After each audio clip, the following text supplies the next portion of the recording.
So there's a couple of elements we're going to need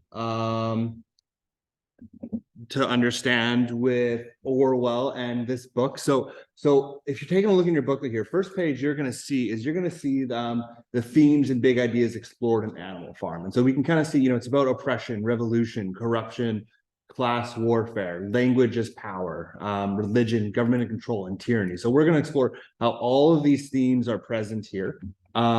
We already have all of our characters throughout here. We have some symbols. So all these are characters who symbolize certain things as we'll learn about. Then there's a whole bunch of there's 7 different questions here, or not 7, I forget how many. There's a bunch of essential questions here, which depending on time we might explore. So I'm we'll wait and see about this one here. So this is going to have realistically 2 assignment components of it. The first one that's going to be around is going to be a quote journal here. Now, a quote journal, it's actually not a whole lot of work, in that basically what's happening here is that you're going to be taking a look at some of the most important quotes in the story. Where's my mouse? So some of the most important quotes in the story.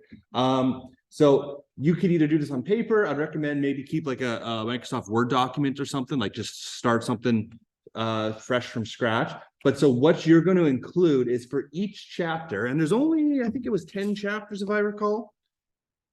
Let me just confirm. Yes, there's only 10 chapters in this book. So for each chapter, you need to find a really important quote, say what theme it is. The themes are literally on your first page. You're gonna have to put some context notes. So similar to what we did to Hamlet, like who's talking to what, like where's the setting that they're doing it. And then you're doing just a quick analysis. Like this is why this is an important part of the story. This is why this quote's really important. This is why this section of the story moves the plot forward. And you're just gonna be picking 1 quote per chapter. You can do more. I would recommend doing more.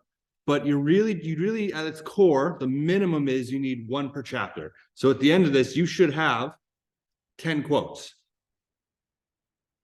But like I said, I would recommend you do more, because the other part of this is you're either going to be writing some satire, which we'll talk about later this week, or you're going to be writing an essay about it. So you're just kind of preparing yourself for future work with that. You'll have the choice. So I'd recommend do more. Maybe you don't have to go like fully, a full analysis, but if you think there's a really important quote, maybe just throw that in there anyways. Even if you only do a full breakdown of one of them, that's fine. But if you think that, oh, there's 3 really important quotes in this, put all 3 in and just do an analysis on one. That's okay. That's fine. That's helping future you. Okay.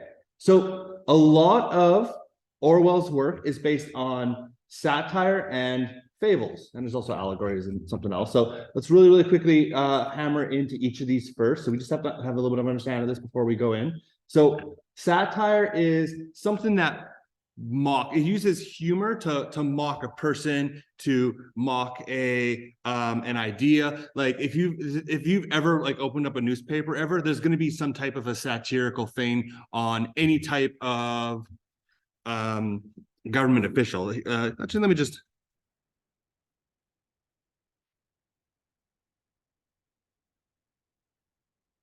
Here we go. Let's go to something.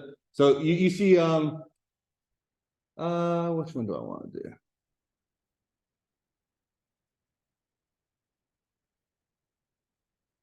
Sure, why not?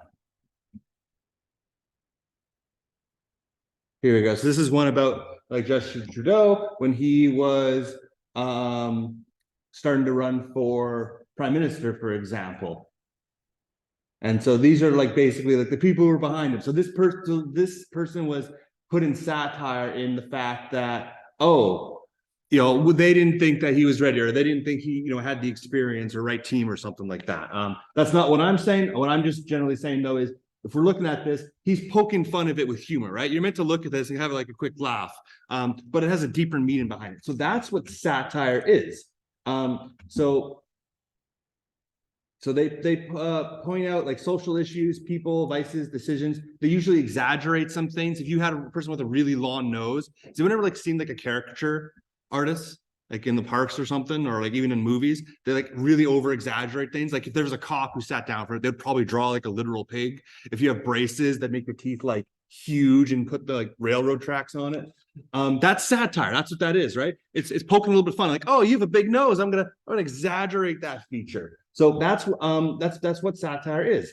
So satire is the use of humor, exaggeration, ridicule, sarcasm, irony, or any other literary device to expose and criticize foolishness, corruption, or general social problems with the intent to promote social change, right? It's bringing up awareness, right? That Justin Trudeau one, the artist there was saying, I don't think he's qualified, but he did it in a funny way. Yeah, I'll just pass on that. The next thing we're looking at here is fables. Now, fables are just basically, it's a short story.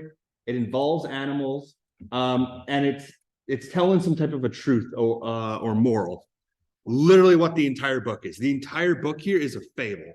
If you ever heard like, has anyone ever, if you ever heard something like, the something fables, it's just basically means it's a big animal story. So usually the animals represent something, right? So the greedy businessman, the idiot, stuff like that. Again, like, oh, look at that, it's really lazy rabbit. If you've looked at any like 90s cartoons, you'll see tons of different examples of satire littered throughout it. Allegory, this is something that we have looked at already. But tortoise and the hare here is an allegory. That one, the example up above. Where the rabbit has the big lead and he decides to take a nap because he thinks he's safe, and the tortoise overcomes it through hard work, et cetera, et cetera. So this is another thing that we're going to be seeing throughout here. And yeah, and it was just propaganda as well. Now, propaganda, we'll look at a couple of examples later in the book, but basically, if you've ever seen any type of like an army commercial ever, you've seen like a form of propaganda. So this is kind of based on the early 1900s. Has to do with wars. Propaganda is really, really common during wars, though. Like we're seeing it all the time right now with Ukraine and Russia. But basically, propaganda is any information, and it's meant to be biased. It's meant to be a little bit like distrustful. Like it's telling a little bit of a lie. To promote a certain campaign, political cause, or point of view. So for reference, does anyone here know what Brexit is? No. So the United Kingdom, a couple of years ago, it left the European Union. They just left. There were a big powerhouse in there. They said, nope, we're not going to do it anymore. And part of the campaign that happened there was local propaganda from people within the country who are like, we're spending $200 million every single week to fund the rest of EU healthcare. And if we leave, we get all that money back. And it was a complete lie. Like that money like never existed at all. But it was such a convincing thing. It was like put on buses. It was toured around the country. So many people believed it. It's one of the reasons why they left. And essentially, they basically shot themselves in the foot, reloaded, and shot the other foot with it economically. But so propaganda is any information used to promote or publicize a particular campaign, political cause, or point of view. We'll show you some examples here of propaganda a little bit later. So we're going to talk about George Orwell here. Where was it? Well, I don't think there was anything I wanted to talk about here. Nope, don't remember. Okay, so let's talk about the novel here. So Animal Farm. Animal Farm was written in 1945. It's based on a little bit of an earlier year, though. And so basically, Animal Farm tells the story of farmer Jones's animals who rise up in rebellion and take over the farm. They're tired of being exploited solely for human gain. The animals who have human characteristics, such as the power of speech, vow to create a new and more just society. So like at its core, one sentence, that's what Animal Farm is. Now, it gets a lot deeper than that. George Orwell is commonly celebrated as one of the greatest artists or novelists of all time. So it's a lot deeper than that, of course, but at its core, that's what the plot is that There's a farm, animals rise up, they take control. One sentence, that's what it is. The entire piece is a satire on world politics and the Soviet Union, right? That's old current day Russia. There was a huge thing between US and Russia, Cold War. So remember, the whole thing's satire. So what he's going to be doing here is he's going to be tackling a serious issue, and he's going to be using humor and other stuff here. So Orwell's going to use satire to expose what he saw as Soviet socialism. So that's what he wrote it. So this is the plot. This is the meaning behind it. I'll come back to that stuff later, but for now I'm going to skip past it. Okay. So what we're going to do is we're going to start reading it here. So I'm going to let you guys read chapters. I think it was 1 to 4.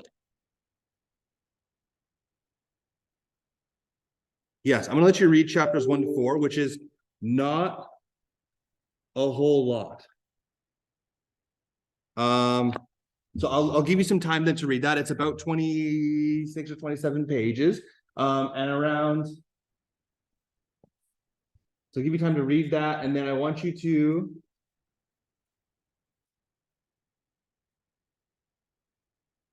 and then I want you to work on a little bit of the workbook. We're going to come together and talk about it here, but for now, what you guys can do is you can just get straight into it. You can read pages 1 to, you can read chapters 1 to 4. Let me pause this.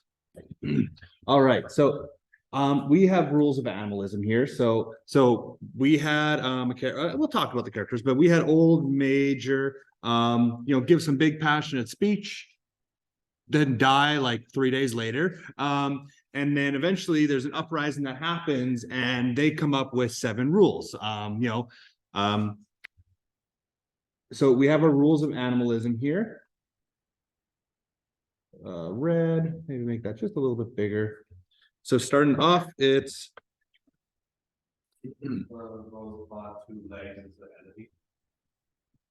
yeah, whatever goes upon 2 legs is an enemy. I'm just actually gonna like shorthand it. But we know that so 4 legs or has wings is a friend, right? So they're clearly here indicating animals good, people bad.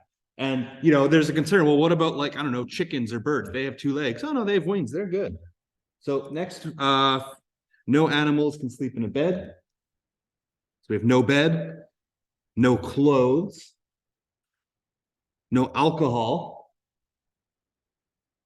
No animal shall kill any other animal. Now, specifically, though, it doesn't say no animal shall kill. It says no, you can't kill another animal.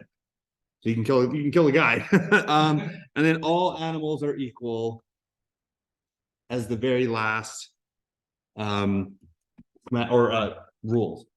Now there were of course some other principles though, because this is all based off of the old Major's speech, right? And so I think that's on page 6. And if you go and look at that, there's a couple other things there that were actually missed. So I'll give you a chance that I think it's page 6. I'll give you a quick second there, head to page. Yes, so bottom part of page 6. So I'll give you about 30 seconds or so.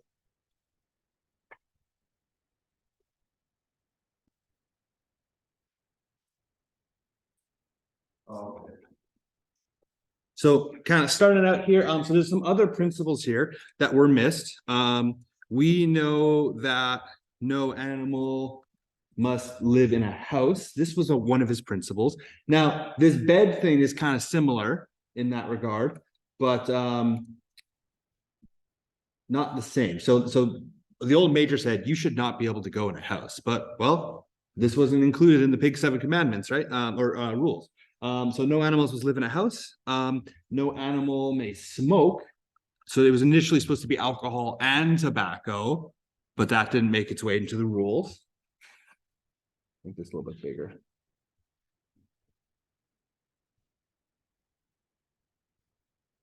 No animal must tyrannize their own kind. What is tyrannize? It's a new word for us. What does anyone know? Like, Like tyrannize. What's like the base part of that word?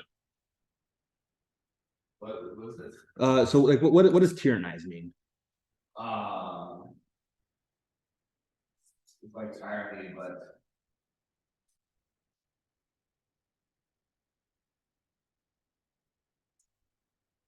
really tyranny. Yeah, so no animal must tyrannize. That's basically means be a tyrant, right? Like you can't be some evil overlord controlling them. Yeah. It's not he's not saying you can't lead other animals, you can't tyrannize them. You can't do this maliciously, bad, evil. And then the last one here, no animal can trade or hold money. So there were some other principles that were not included in the 7 rules.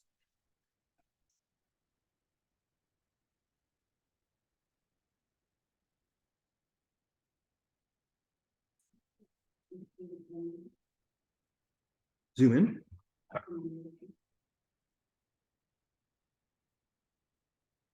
There or oh, you mean higher? There.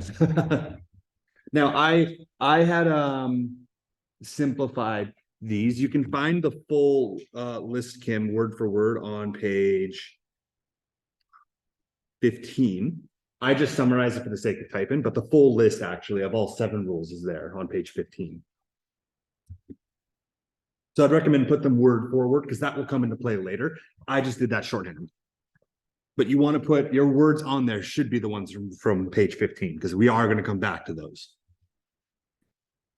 Okay, and then we have our principles. So I'll give you just a minute here. Let me pause that. So those are our 7 rules. Now we're going to come back to these ultimately. Are you still writing, Jasmine? So I'm just gonna I'll come back to some of this stuff here. I'll come back to the characters. I'm gonna go down just a couple pages here.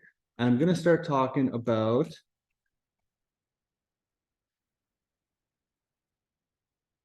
this one here. So what ends up happening in chapters 1 to 4 is they submit their revolution, right? They complete their revolution. Now, my question for you is, why do you think why do you in general do you think revolutions happen? Why did this one happen? Because did Mr. Jones forget to feed them? Forgot to feed them, right? So what do? They're hungry. It's in our nature, right? What are you going to do if you're hungry? You're going to find any way to eat, right? So they broke down their gate and then they got the food, and that was the catalyst. That was like the spark, right? There's a bunch of gasoline there. Whoosh, whole thing comes up. Revolution happens. They didn't intend for it to happen, just did. So going on to this general question here. So why do we think revolutions occur? There's been lots of revolutions in the past. How come they happen? We've studied about one, Red River Rebellion. Inequality, right? Inequality, huge one. So you don't have to write this down, but inequality is one reason. And then what was the reason again for Animal Farm? How come they did their rebellion?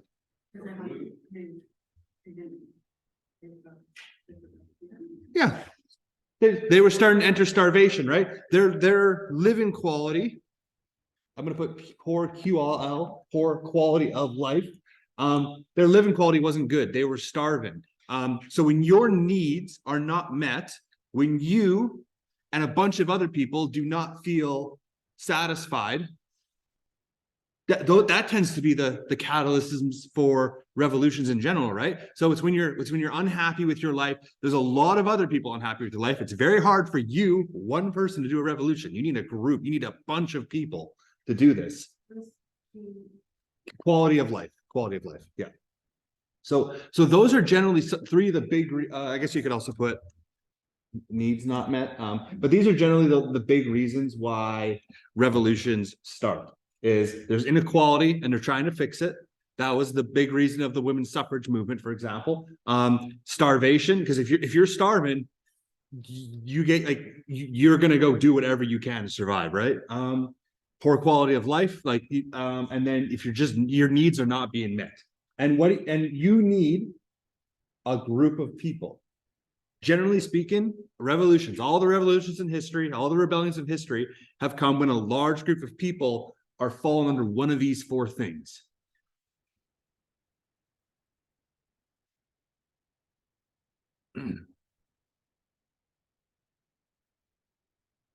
So let's go into their lives then. So I'm just going to scroll down to this thing here, the old major's speech. So this is the very start of chapter 1, right? We have the old major, very old pig, very wise pig. So at the moment, so this is on, I think, like page, even like page 2 or yeah, page like 3.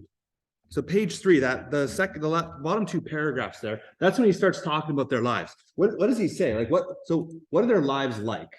Uses a word, starts with an M. It's in the second last paragraph.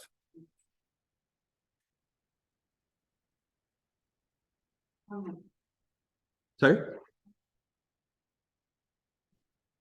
You said page 3? So yeah, in the book on page 3, second last paragraph, the old major talks about their current life and the state of it. Lives are miserable. Miserable. Yes. Ooh. Sorry, I think I cut you off there. Laborious and short. Miserable, laborious. Oh god, I spelled that wrong. Short. Labor. Yes. Yes. Yes. So miserable, laborious. Laborious means really hard working, right? So I'm unhappy. All I freaking do is work, and I work really hard. I don't get the benefits of my hard work, and I have a short life, and I'm not taken care of in my old age. That's their life right now. And so how are they treated? We could probably deduce they're treated poorly. Like that's what starts the whole revolution, right? Is that they just forgot to be fed for like 2 days. So who's the animal's arch enemy?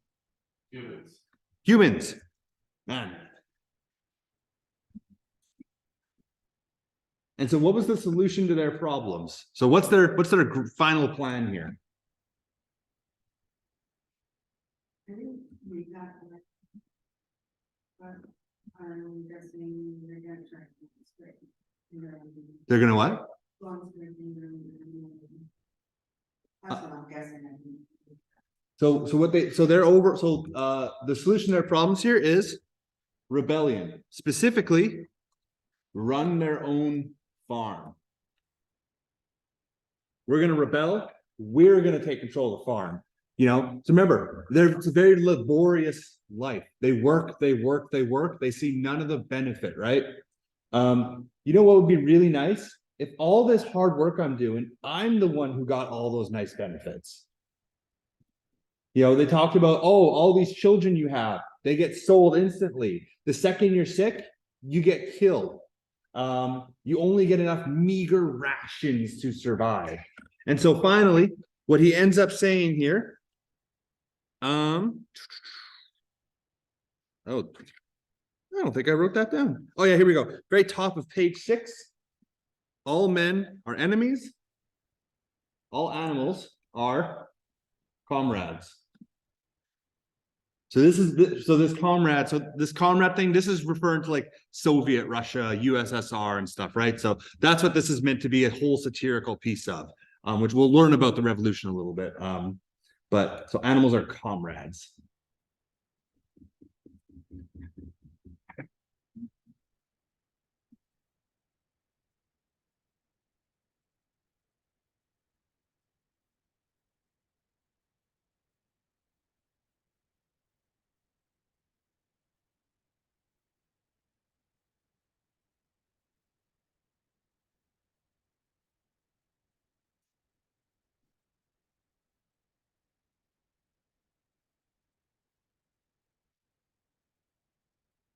Okay.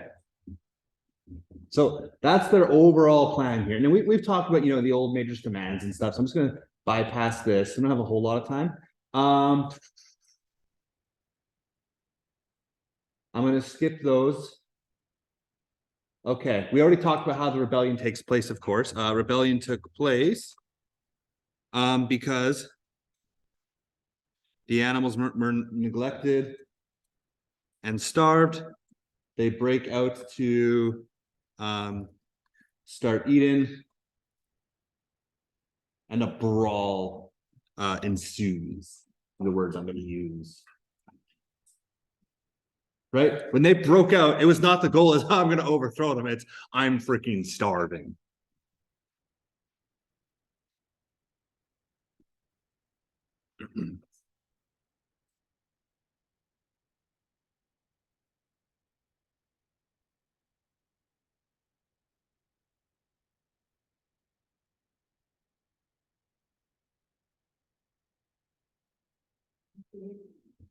Right, Bill can, Yeah.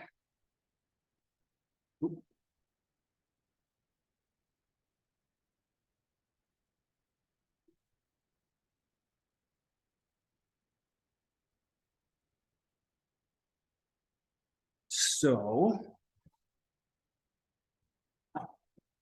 Oh, I spelled that wrong. Yeah, it's supposed to be. Oh, no, I didn't. So that's how it happened, right? It was not the intention of it. It's just what ended up happening with it.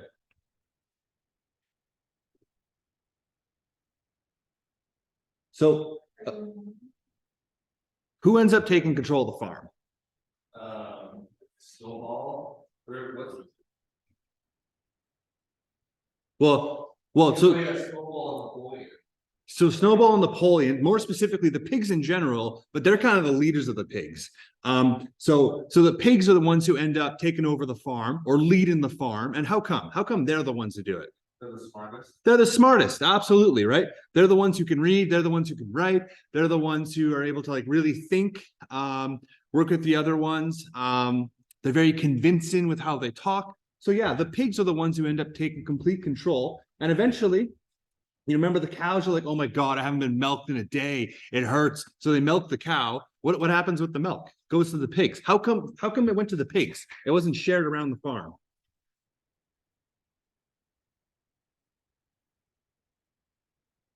Did anyone catch? How come the pigs took the milk? What was the reasoning? Because they're smarter than the other, and they got to it first.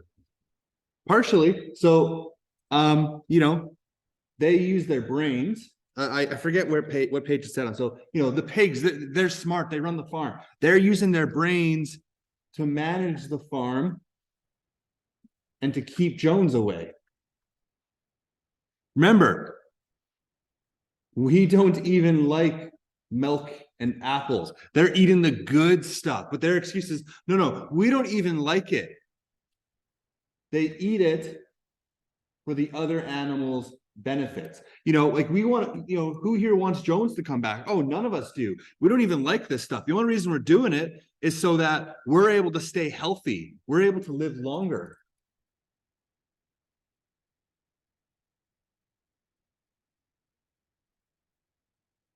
That's the only reason they do it.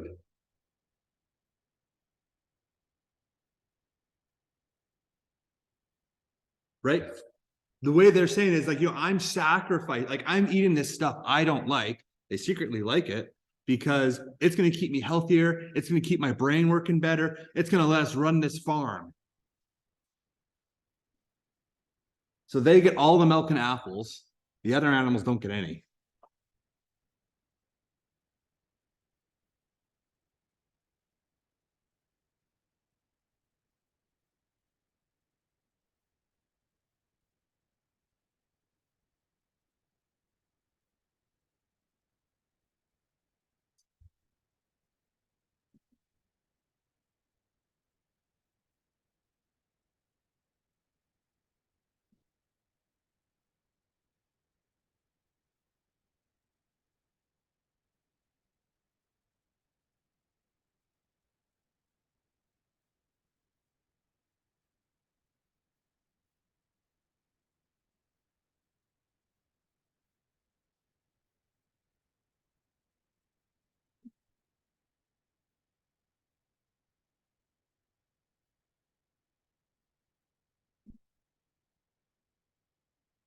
Okay. And then finally, yes, okay, finally, so remember, so we have our original version of analysm. Your original version is the 7 commandments, page 15, the 7 rules. It eventually gets really simplified though into 4 legs bad, 2 legs good. How come they simplified it? So that everybody understands. Everyone understands, right? Some of the animals are really stupid. They couldn't, they didn't understand it. They couldn't memorize it. Some of them even struggle memorizing that or understanding that. So the entire reason that they end up simplifying it is so that, so every animal can understand. Now this causes a problem though. Well, what about the birds? They have 2 legs. But they have wings. But they have wings. Now, was it? Oh, which pig was that? Was that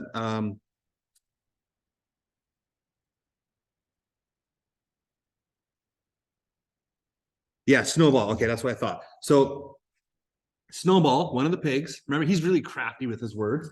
So Snowball, one of the pigs, he doesn't just say, "Oh, it's because you have wings." What is he like? What type of language did he use when he responded to that question? So he says, "Yeah, 4 legs bad, 2 legs good." One of the animals asked, "Well, what about the birds? They have 2 legs." He doesn't just say, "Oh, they have wings." If you look on top of page 22, he gives you like an entire paragraph of, the bird's wing, comrades, is an organ of propulsion and not of manipulation. It should therefore be regarded as a leg. The distinguishing mark of man is the hand, the instrument with which he does all his mischief. So they simplified this because a lot of animals struggled with words, couldn't read, couldn't write. They weren't very intelligent. So what does Snowball do? Snowball gives a very complex answer. He doesn't just say it's because they have wings and wings are okay. He says, he just rants for a couple sentences about, no, it's all propulsions and stuff.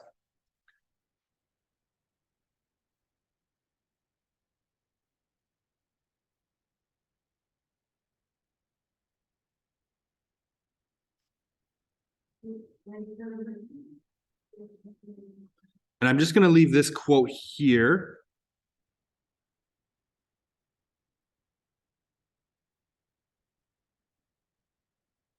So one of the quotes they said after they introduced this new simplified version is, "This contained the original or the essential principle of animalism." So at its core, the whole animalism thing is about animals good, people bad. And yes.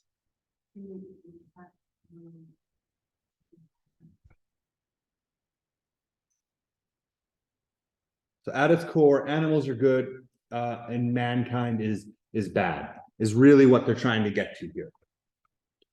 And so that was the argument they gave. Oh, let's simplify these 7 rules into this. There's still the 7 rules, but this is what they're now saying to everyone, just to make sure everyone's able to understand. I think what we'll do is we'll talk about the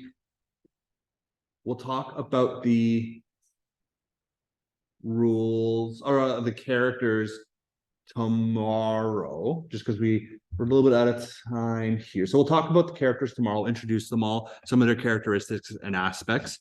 Yeah.